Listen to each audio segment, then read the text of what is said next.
Hello दोस्तों, स्वागत है आप सभी का मेरे यूट्यूब चैनल द संजय में। दोस्तों डी++ की पेडागोजी सीरीज चल रही है, तो आज जो हम नेक्स्ट वीडियो में बात करने वाले हैं वो मापन की बात करने वाले हैं। अब तक मैं 20 वीडियो शूट कर चुका हूँ। मापन मूल्यांकन किसे कहते हैं वो पूरा डायग्राम में बना के समझ चुका हूँ। आज हम पढ़ेंगे मापन और मापन के स्तर। देखो, अब मापन किसे कहते हैं। अगर दोस्तों वो आपसे ये पूछे कि मापन के जनक कौन है, अगर वो आपसे पूछे मापन के जनक कौन है, तो आपको बता देना स्टीवेंसन। कौन बताने? स्टीवेंसन मापन के जनक है। अब देखो समझते हैं मापन किसे कहते हैं। देखो यहां से देखेंगे, मनोविज्ञान के क्षेत्र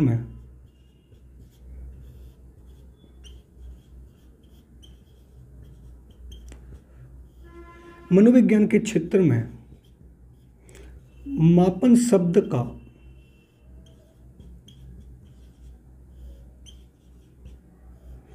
सर्वप्रथम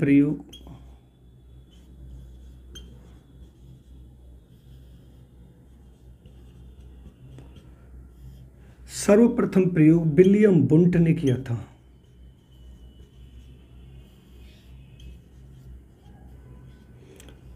विलियम बुंट ने, यानी अगर आपसे पूछे कि मनोविज्ञान के क्षेत्र में मापन शब्द का सर्वप्रथम प्रयोग किसने, विलियम बुंट ने 1879 में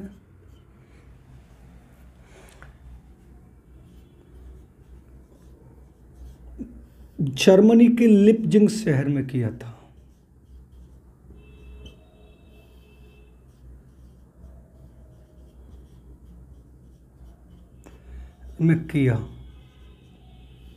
देखो, अब बात यहां पर समझने वाली होती है। देखो, मापन जो होता है, मापन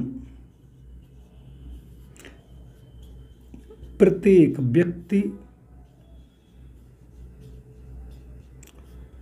कोमा वस्तु एवं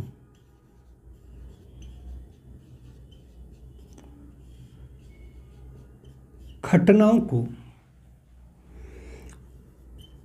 अंक या संख्या प्रदान करता है।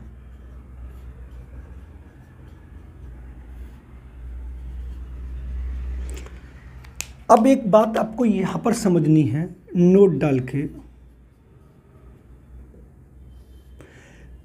मापन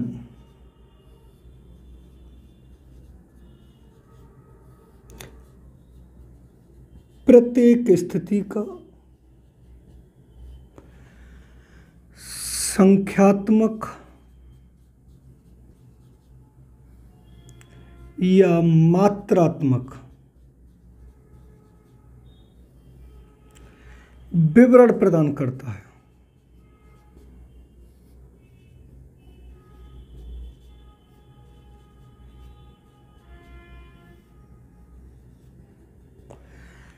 अब जैसे मैं आपको बताऊं,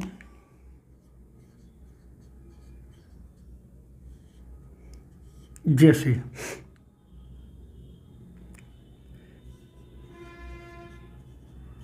गीता का वजन 40 किलोग्राम है। दूसरा हम देखेंगे, श्याम की लंबाई 5 फीट है। एक और अगर हम देखें, राम का IQ 140 से अधिक है। देखो, अब मैं आपको इतना बताने की कोशिश कर रहा हूं कि जो मापन जो होता है वो बस सिर्फ करता क्या है, प्रत्येक वस्तु को अंक या संख्या जो प्रदान करेगा वो हमारा क्या कहलाएगा, मापन कहलाएगा। हमारी जितनी भी संख्या होती है, देखो जब भी हम मापन की बात करेंगे तो यहां पर देखना है संख्या। अब हमारी जितनी भी संख्या बनी है वो 0 से 9 के बीच में बनी है, यानी 0 से 9 के बीच में अगर कोई सी भी संख्या आती तो ये समझ लीजिए वो मापन की बात हो रही है। यानी कुछ भी हो, किसी भी परिस्थिति का, किसी भी व्यक्ति का, किसी भी वस्तु का, किसी भी घटना का अगर हमें विवरण प्रदान करना है और वहां पर उसको विवरणों को प्रदान करते समय हम क्या करते हैं कि उसकी संख्यात्मक और मात्रात्मक जो स्थिति प्रदान कर दी जाती है वो हमारा क्या कहलाता है, वो मापन कहलाता है। मान लीजिए एक एग्जांपल के तौर पर हम समझ लेते हैं कि कहीं पर कोई एक्सीडेंट हो गया और एक्सीडेंट में हम उस घटना का आपको वर्णन बता रहे, तो हमने बताया कि 4 लोग एक्सीडेंट में खत्म हो गए, 2 लोगों को चोट आई और 1 लोग ज़्यादा गंभीर हालत है। तो 4 लोग, 2 लोग, 1 लोग जो है वो हमारी संख्या ही तो है, मात्रा तो है।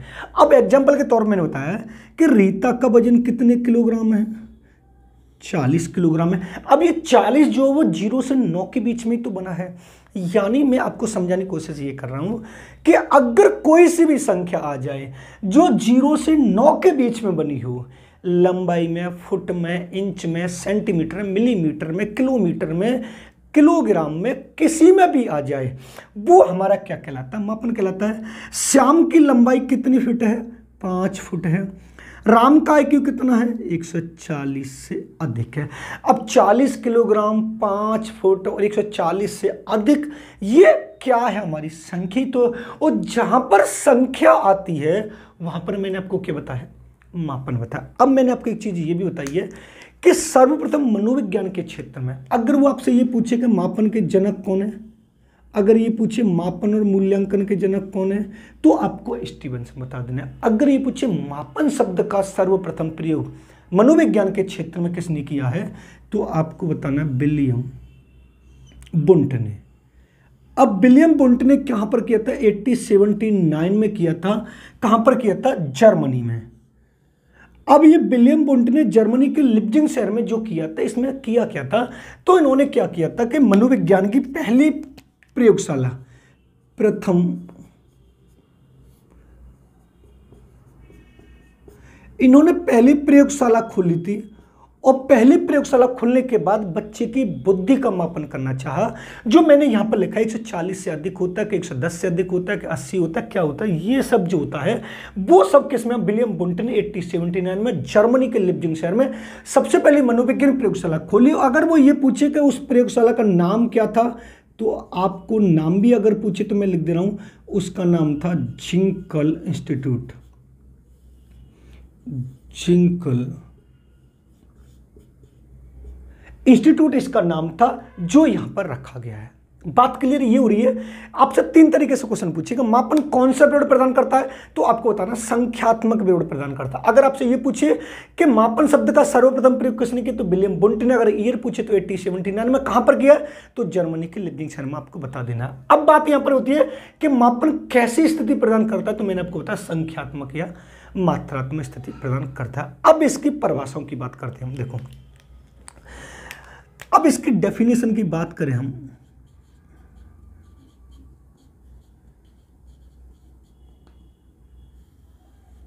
सबसे पहले जो हम पढ़ेंगे वो पढ़ेंगे रॉस की। सबसे पहले किसकी पढ़ेंगे हम, रॉस की पढ़ेंगे। उन्होंने कहा है मापन एक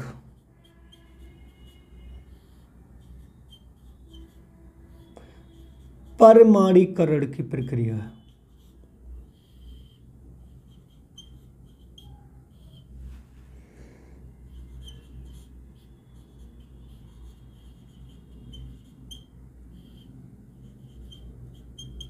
मापन कैसी है, एक परमाणुकरण की प्रक्रिया। अब दूसरे की बात करते हैं हम, दूसरे की बात करेंगे स्टीवेंसन।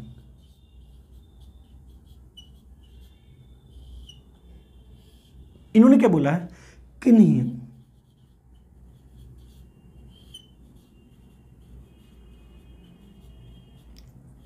निश्चित स्वीकृत नियमों के अनुसार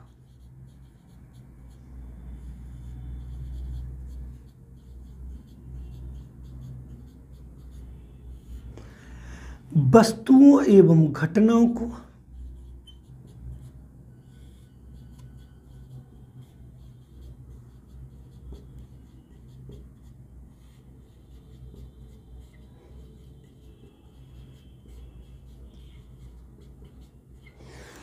अंक प्रदान करना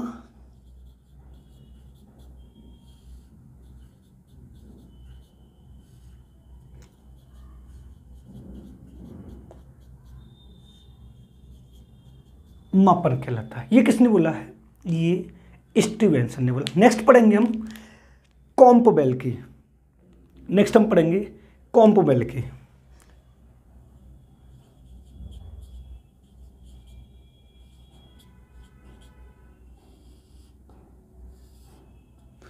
इन्होंने बोला है मापन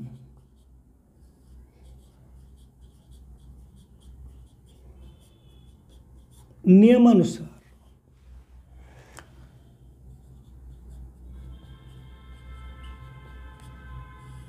वस्तुओं घटनाओं को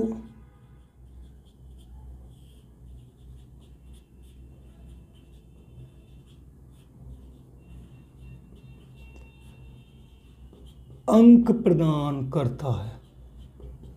वस्तुओं एवं घटनाओं को अंक प्रदान करता है। अब ये तीन जो डेफिनेशन मैंने आपको दोस्तों लिखाई है, इन तीनों डेफिनेशन में सिर्फ आपने एक बात देखी होगी कि देखो, प्रमाणीकरण नियमानुसार वस्तुओं घटनाओं को अंक प्रदान करने की प्रक्रिया, अंक प्रदान करने की प्रक्रिया, प्रमाणीकरण भी अंक प्रदान करने की प्रक्रिया, यानी जितनी भी बात हो रही है वो संख्या देने की बात हो रही है, और जहां पर हम संख्या दे रहे हैं वो हमारा क्या कहला रहा है? मापन कहला रहा है। क्लियर बात है? मैं आपको ये भी बता रहा हूँ, बस आपको इतना समझ में आना चाहिए कि कहीं पर कोई सी भी संख्या आ जाए 0 से लेकर 9 के बीच में, वो ये समझ लीजिए किसकी बात हो रही है? हमारे मापन की बात हो रही है। और मापन जो होता है वो प्रत्येक वस्तु और घटनाओं को अंक प्रदान करता है। अब देखो, अब यहां पर वो आपसे ये पूछेगा कि मापन के स्तर कितने होते हैं? मापन के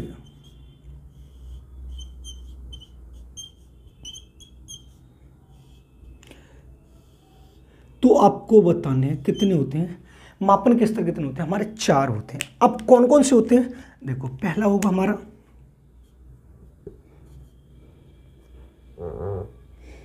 नामित स्तर,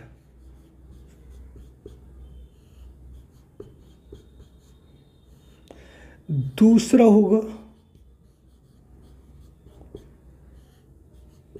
क्रमित स्तर, तीसरा होगा अंतराल स्तर, नेक्स्ट जो होगा वो होगा अनुपात स्तर। वो कौन सा होगा? अनुपात स्तर। यहां पर अगर वो आपसे ये पूछे कि मापन के स्तरों को कितने भागों में बांटा गया, तो आपको बताना 4 भागों में।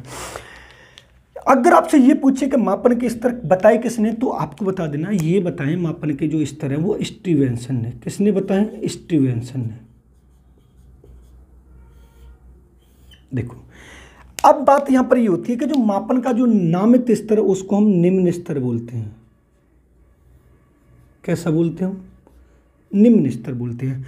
मापन का जो अनुपात स्तर है उसको दोस्तों हम बोलते हैं उच्च स्तर। कैसा बोलते हैं? उच्च स्तर। ये जो होता है इसको बोलते हैं हम पदांकन मापनीय।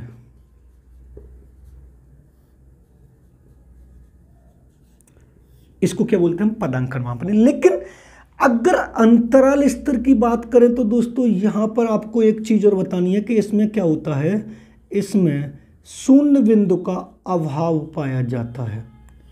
और अनुपात स्तर में क्या होता है? शून्य बिंदु का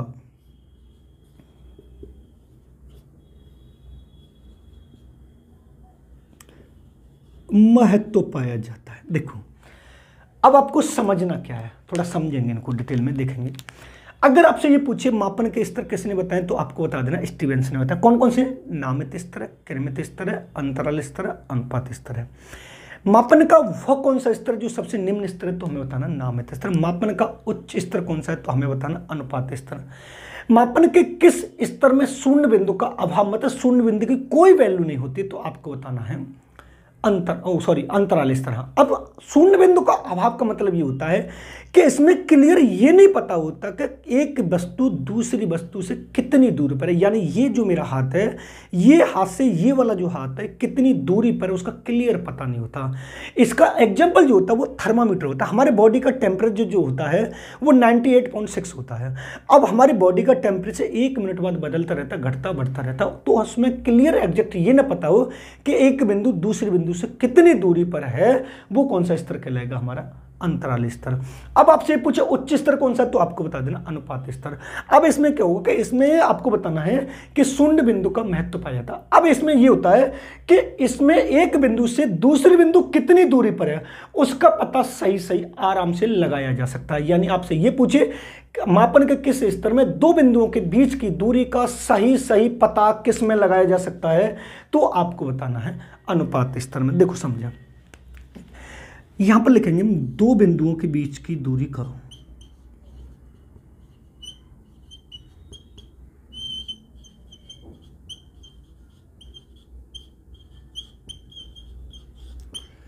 सही सही पता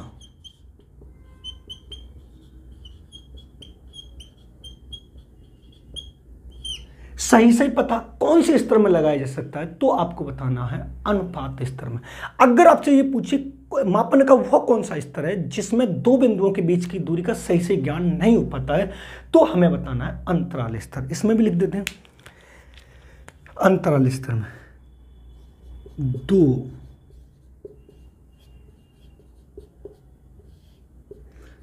बिंदुओं के बीच की दूरी का